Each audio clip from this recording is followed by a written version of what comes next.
Okay, सो lastly हमने point सी के ऊपर कंसिडर करना है। हमने यहाँ पे एनर्जी जो है वो कैलकुलेट करनी है पॉइंट सी।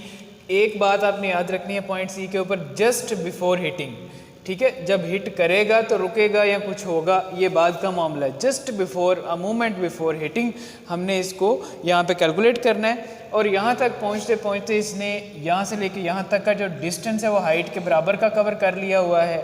यहाँ पे इसकी जो वेलोसिटीज़ हैं वो हम कैलकुलेट करते हैं, फाइनल वेलोसिटी, और उसके बाद इसको हम देखेंगे। सो एच यहाँ पे क्या चीज़ है,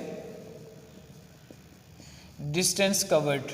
अब देखें ज़रा कि डिस्टेंस यहाँ से लेके यहाँ तक का इसने कवर कर लिया और वो अब हाइट के बराबर है, तो हमने यहाँ पे एच लिख दिया। Okay, so V F is equal to V C, this is final velocity, और V I is equal to zero जो है ये इनिशियल है, वही जो कि एट पॉइंट ए थी। और यहाँ पे इसके अलावा जो हाइट होगी वो हाइट जो है ये बराबर होगी ज़ीरो के एट ग्राउंड। चूँकि सी पॉइंट जो है ये ग्राउंड के ऊपर मौजूद है तो यहाँ पे हाइट जो है ये ज़ीरो के बराबर होगी।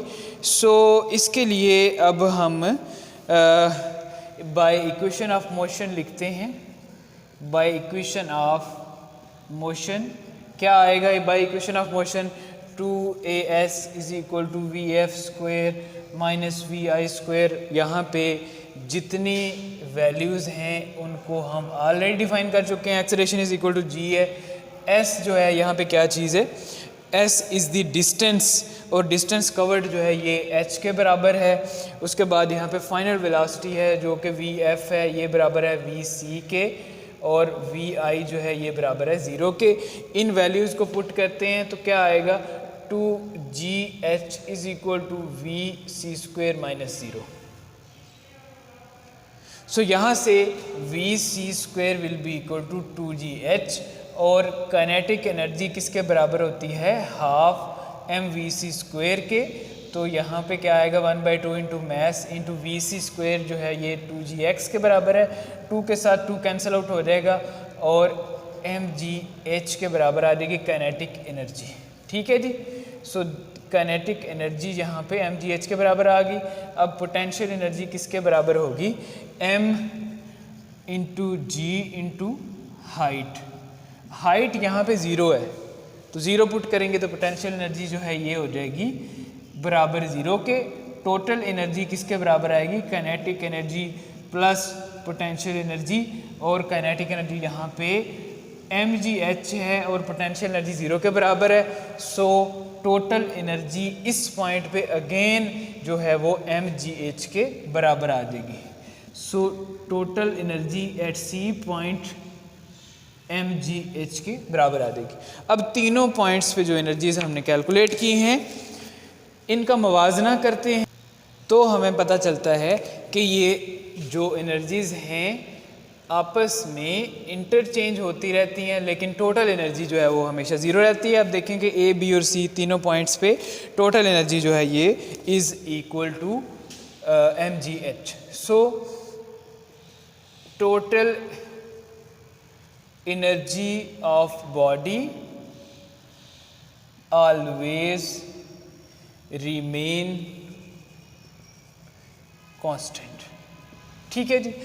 तो इसी चीज़ से हम ये चीज़ कंक्लूड कर रहे हैं कि जो लॉस होगा एक तरह की एनर्जी में दूसरी तरह की एनर्जी में वो गेन हो जाएगा। फॉर एग्जांपल अगर हम कहते हैं लॉस इन पोटेंशियल एनर्जी तो ये हो जाएगा गेन इन काइनेटिक एनर्जी। किस तरह से होगा, अब शुरू में आप देखें तो यहाँ पे क्या था, काइनेटिक एनर्जी जो थी वो ज़ीरो थी और potential energy, full potential energy, total energy potential energy के बराबर थी। जब पॉइंट बी पे आए तो पोटेंशियल एनर्जी भी कम होगी और काइनेटिक एनर्जी ज़्यादा होगी। So loss in potential energy जो है वो गेन इन काइनेटिक एनर्जी के बराबर हो गया। अगर ये 1 और 2 दो पॉइंट्स हैं तो इसको लॉस जो है वो इसको हम लिख सकते हैं mgh1 माइनस mgh2। इन दोनों पॉइंट्स के दरमियान एनर्जी डिफरेंस है और ये बराबर होगा काइनेटिक एनर्जी के डिफरेंस के। ठीक है जी। ये 1 और 2 पॉइंट पे डिफरेंस काइनेटिक एनर्जी का, और ये हो गया पोटेंशियल एनर्जी का। और इसको हम थोड़ा सा मॉडिफाई करके इस तरह से भी लिख सकते हैं, हाफ V1 का स्क्वायर। और ये हमें बताता है कि जितनी काइनेटिक एनर्जी कम होती जाएगी, यहाँ से देखें हाइट जो है जितनी चेंज होगी उतनी वेलोसिटी चेंज होगी। तो जितनी काइनेटिक एनर्जी में लॉस होगा उतना पोटेंशियल एनर्जी के अंदर गेन हो जाएगा। लेकिन थोड़ा सा इसके अंदर अगर हम एयर रेजिस्टेंस को कंसीडर करें तो if air resistance is considered some part of potential energy is used to work done against friction। ठीक है, तो अगर यहाँ पे एयर फ्रिक्शन होगी तो ऑब्वियसली उसको एनकाउंटर करने के लिए कुछ ना कुछ पोटेंशियल एनर्जी का हिस्सा जो है वो यूज़ हो जाएगा। अदरवाइज बाकी जितनी पोटेंशियल एनर्जी कम होगी सारी की सारी काइनेटिक एनर्जी में कन्वर्ट हो जाएगी। This is inter conversion of kinetic and potential energy.